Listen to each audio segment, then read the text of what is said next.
It's 10 o'clock. This is Sky News at 10. Our top story. The honour of my life. Gareth Southgate salutes his England team but quits after their most deflating of defeats. The players paying tribute to the man who for years held the impossible job, becoming the team's most successful manager since Sir Alf Ramsey. Gareth called it an unusual environment, and when you start to sort of, if you like, feel that you're being poorly treated, I think that's another sign that you're probably taking it as far as you can. But I think he's done the most amazing job. Also on Sky News at 10 tonight, live from Milwaukee.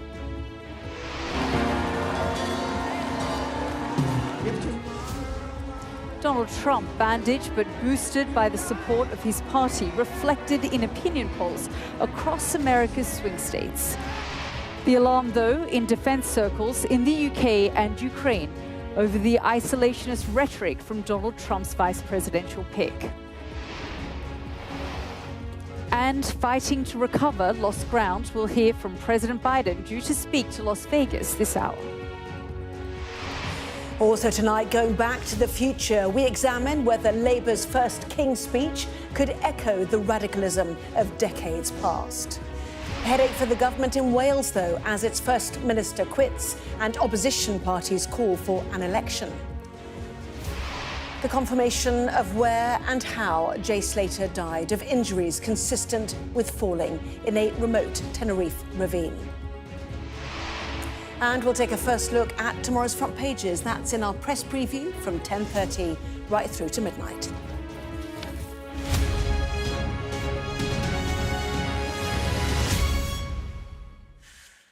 Hello there, good evening. If things had gone differently, Gareth Southgate would likely have spent today riding an open-top bus around central London in front of hundreds of thousands of jubilant fans. Instead, he was announcing his resignation as England manager after that European Championship final defeat. He said managing England had been the honour of his life, but that it's time for change. Well, his legacy is significant, only lacking the prize of a first tournament victory since 1966. He managed England for 8 years, and his team won 61 of the 102 games they played under him. They reached a World Cup semi-final and 2 European Championship finals. Gareth Southgate told our sports correspondent just last week how he felt he had improved the image of English football. Rob Harris now reports on the day the whistle finally blew. Gareth Southgate made football's impossible job possible, restoring hope after humiliation, bringing back the highs, taking England back into semi-finals for the first time this century and first final since '66. But missing out on the Euros trophy again was painful, as was the level of vitriol faced in Germany from some fans and pundits. So after 102 matches in 8 years, Southgate has decided to step away. He said in a statement, "As a proud Englishman, it has been the honour of my life to play for England and to manage England. It has meant everything to me, and I have given it my all. But it's time for change and for a new chapter." He seemed sure of his legacy, speaking to Sky News before Sunday's defeat to Spain.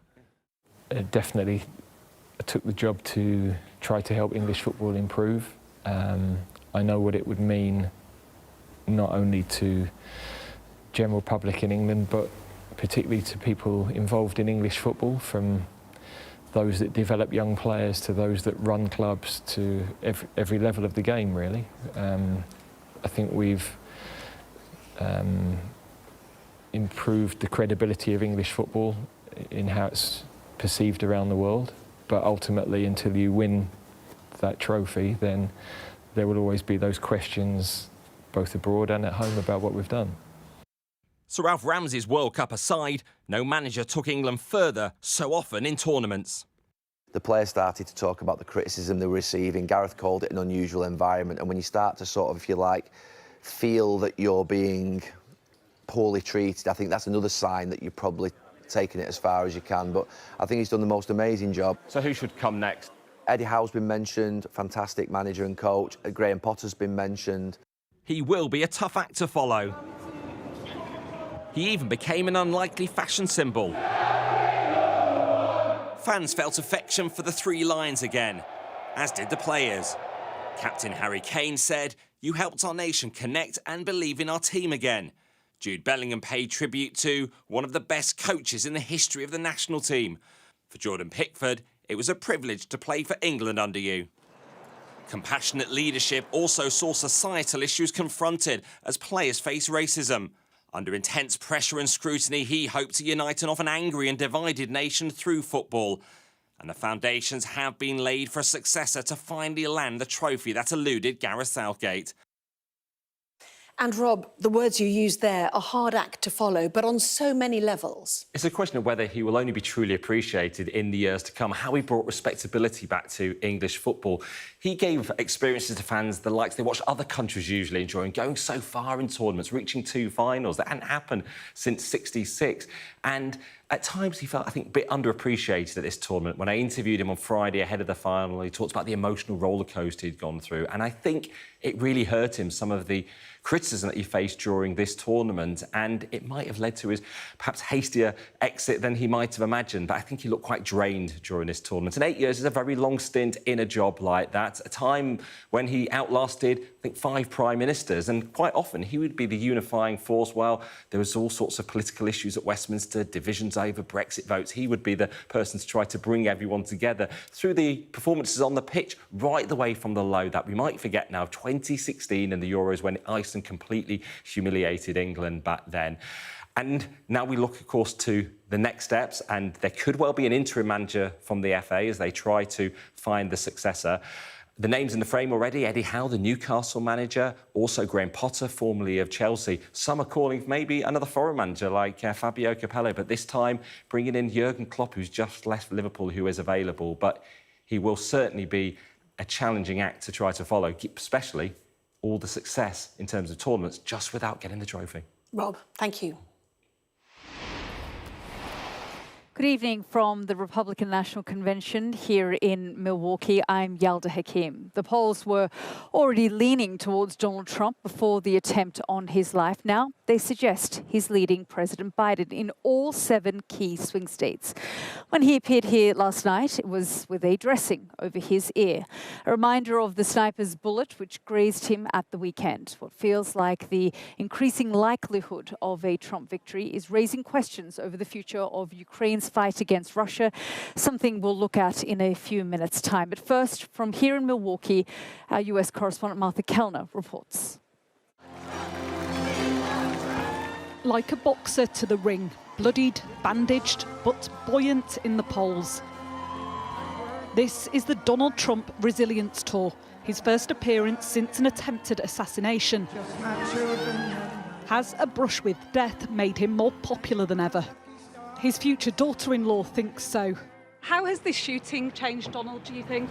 He's very resilient, and we're just so proud of him and so grateful, and we're blessed that he is okay. Do you think his popularity has increased even more with voters?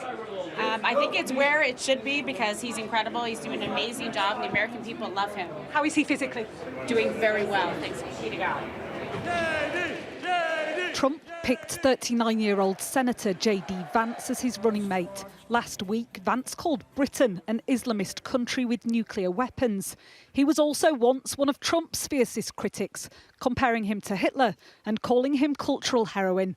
Not a problem, say Trump's campaign. There's a lot of things going on in the media and the Democrat Party saying that, J.D. Vance is a former critic of President Trump. I wouldn't say he's a critic, I would say he's a convert. And I would say he's not the only one who is now a convert.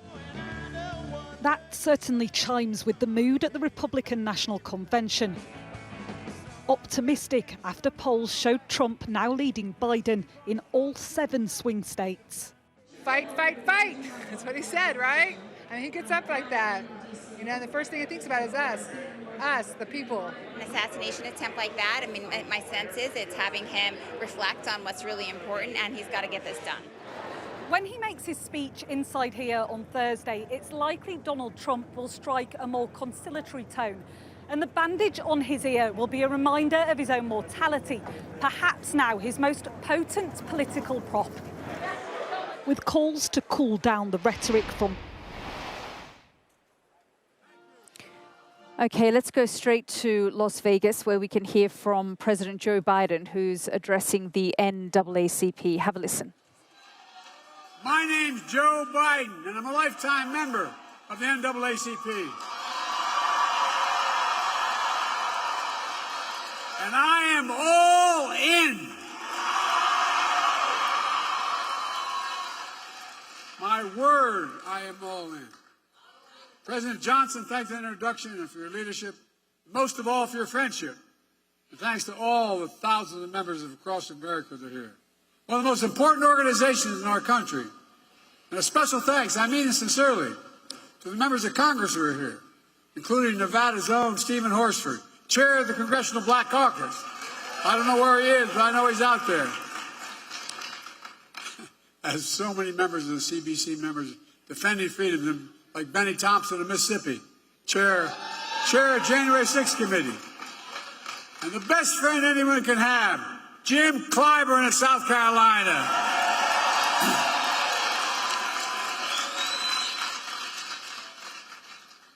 In case you didn't notice, Jim turned it around for me in 2020. Look, in June of 1947, Harry Truman became the first president to speak at this convention. And he was remembered for a lot of things.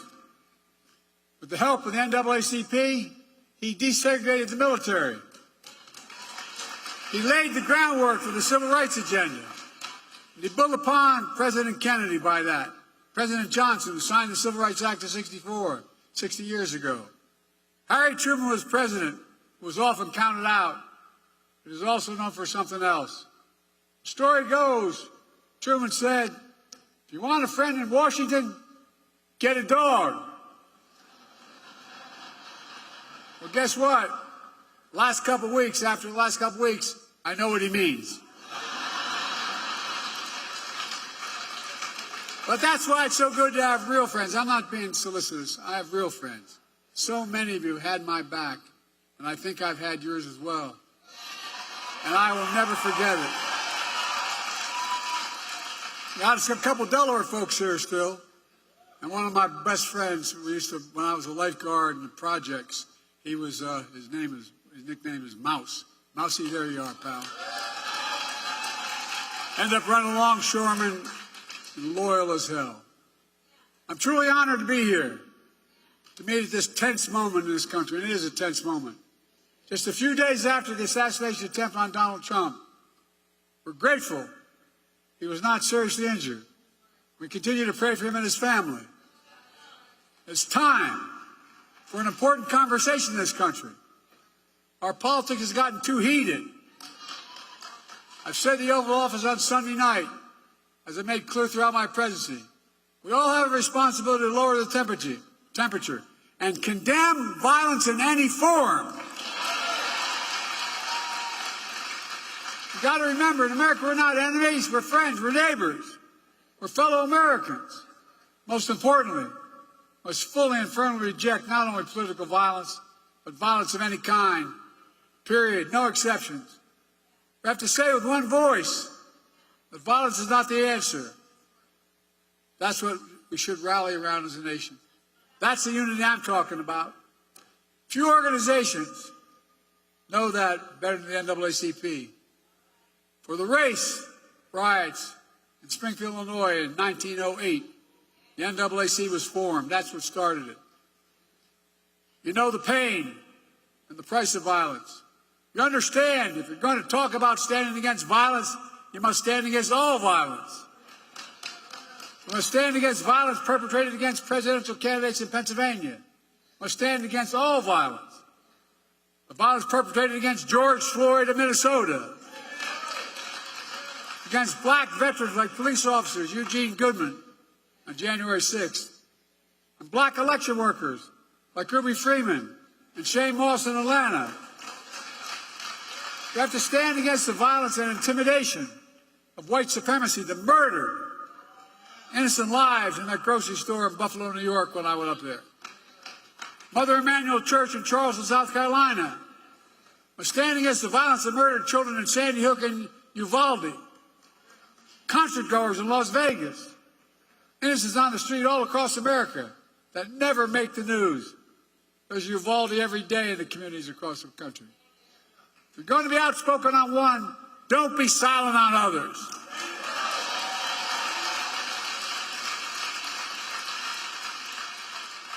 If we're going to speak about violence, we're going to speak about guns.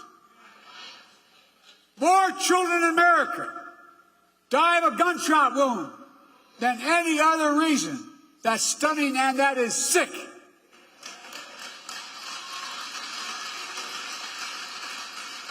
And it's sheer cowardness if we do nothing about it. So, if you want to stand against violence in America, then join me in getting these weapons of war off the streets of America.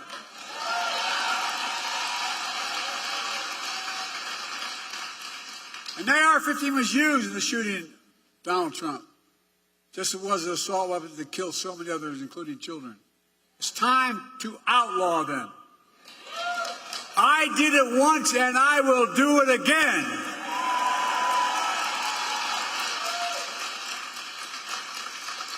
Now, just because we must lower the temperature in our politics and relate to violence, it doesn't mean we should stop telling the truth. Who you are, what you've done, what you'll do, that's fair game. As Harry Truman said, I've never given anyone hell.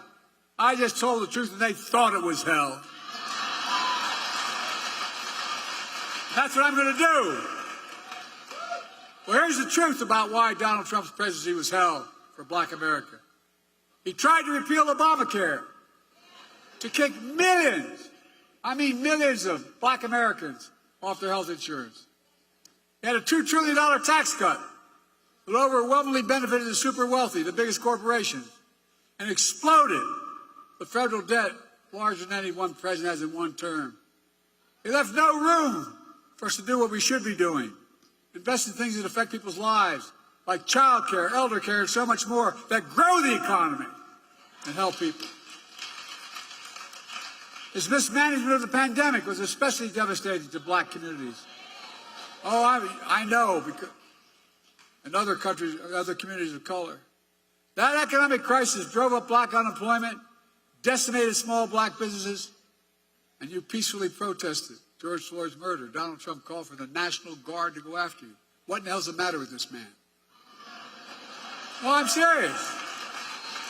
Go figure. From a guy who spread the birthism lie against Barack Obama, saying he wasn't born in America and he wasn't a U.S. citizen.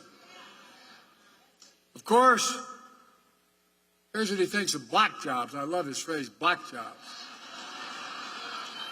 It tells a lot about the man and about his character. Folks, I know what a black job is. It's the Vice President of the United States.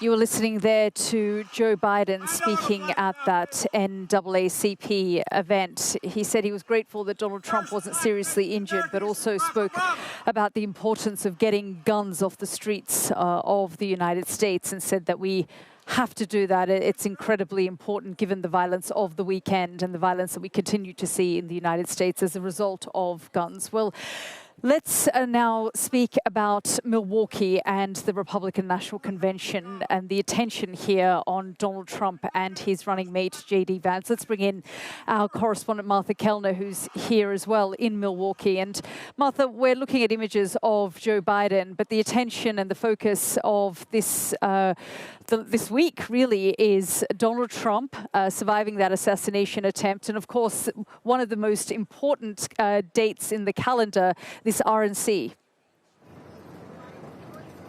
Yeah, even before what happened on Saturday evening and the attempted assassination of Donald Trump, this event is a big deal. Yes, we knew that Donald Trump was going to be top of the ticket for the Republicans, but that confirmation, that moment of coronation, if you like, for Donald Trump and J.D. Vance, his new running mate, is significant. And I think you can tell that from the mood here. I was inside that hall throughout the day yesterday, and it felt buoyant, it felt confident, it felt energised, perhaps more so than the Republican Party has in an awful long time. I think especially the pick of J.D. Vance, the 39-year-old senator from Ohio, as Donald Trump's running mate, I think signifies that perhaps they see him as the future of the MAGA movement, as well as someone who can help Donald Trump win votes in those crucial Rust Belt states as well. So I think it is that sense of confidence here. I've actually just taken a walk inside to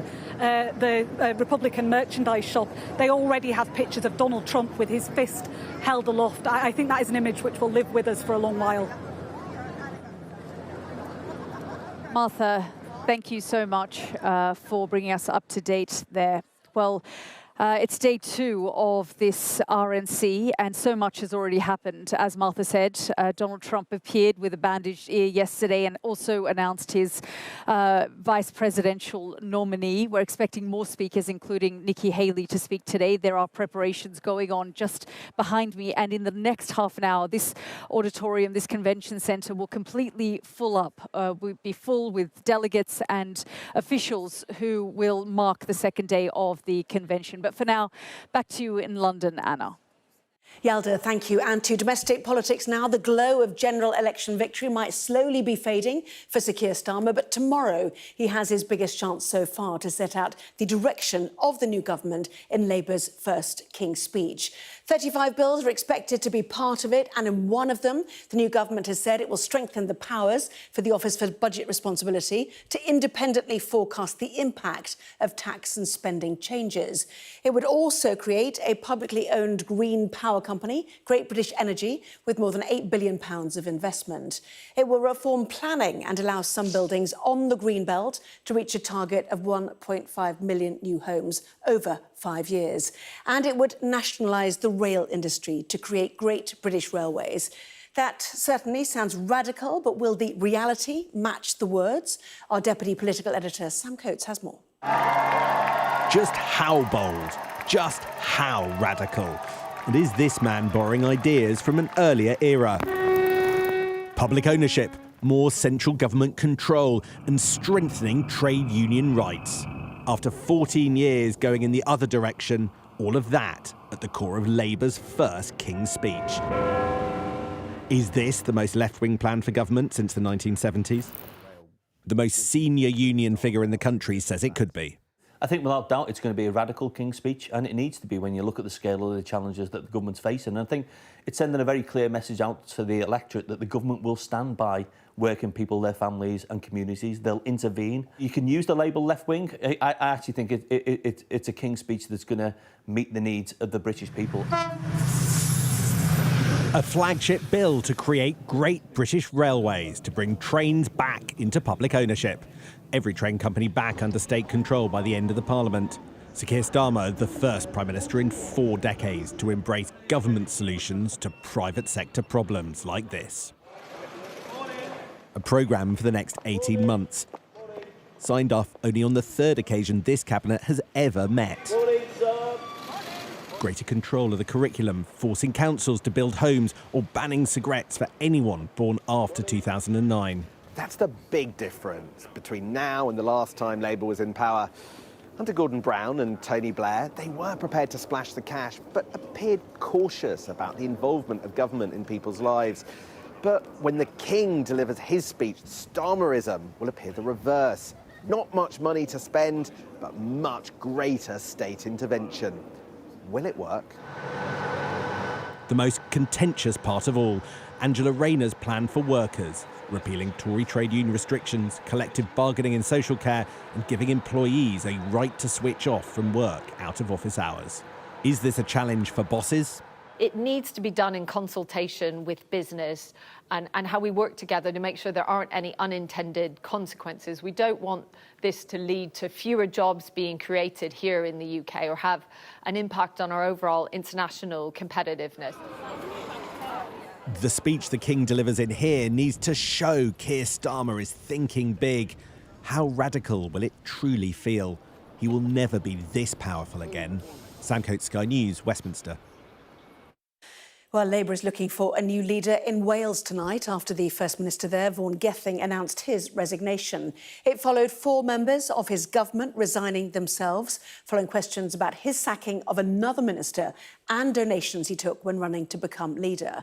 Our Wales correspondent Dan Whitehead reports now from Cardiff. Now make your official affirmation before me. 118 days after being sworn in, Vaughan Gething is now out. Political pressure has mounted on Wales's First Minister for months. From campaign donations to leaked COVID messages, it finally came to a head. I have this morning taken the difficult decision to begin the process of stepping down as the leader of Welsh Labour and, as a result, the First Minister. In 11 years as a minister, I have never, ever made a decision for personal gain. I have never, ever misused or abused my ministerial responsibilities. My integrity matters. I have not compromised it. The scrutiny on Vaughan Gething has been intense.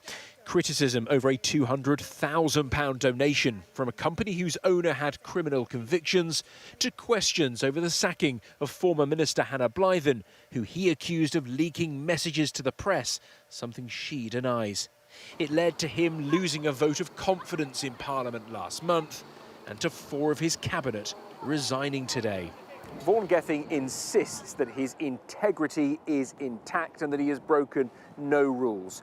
But all of the scandals during his short tenure clearly meant he felt he couldn't continue. Shortly after his resignation, a word from his predecessor.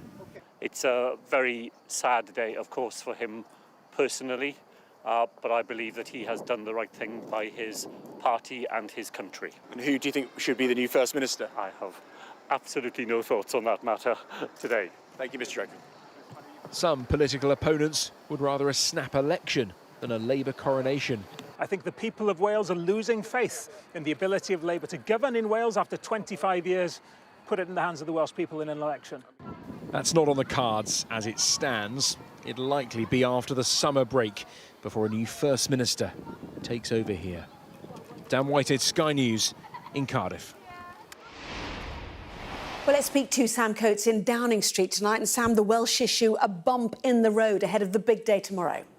That's right, one bump in the road, actually one that I think Keir Starmer will weather fairly effortlessly. Their plan in the building behind me is to stay above it, and even though there's going to be weeks of turmoil for the Welsh Labour Party, I don't think that's a problem for our new Prime Minister. But there's another bigger bump in the road that's emerged in the last couple of hours, Anna. This is a story that's dropped in the Times about Keir Starmer's top aide, Sue Gray. She is alleged to have intervened in a planning decision in Belfast to try and get some additional bailout money for Casement Park, a Gaelic football venue that's due to host the European Championships in 2028. Just for context, it's very rare that an aide would get stuck into this kind of thing without ministerial backing. Downing Street aren't claiming that there is ministerial backing tonight, just saying the issue is overblown. But this is serious, most of all because it suggests someone is briefing against Keir Starmer's top aide, all ahead of the King's speech tomorrow. A day of pageantry, a day of learning the legislative programme of Keir Starmer's new government. Again, he's trying to paint a broad brush picture. If we're being honest, you don't learn a huge amount from King's Speech Day if you've been following the manifesto and the various pronouncements. The story about Sue Gray, however, I think will niggle away at the people in the building behind me. Sam, plenty more tomorrow, of course. Thank you.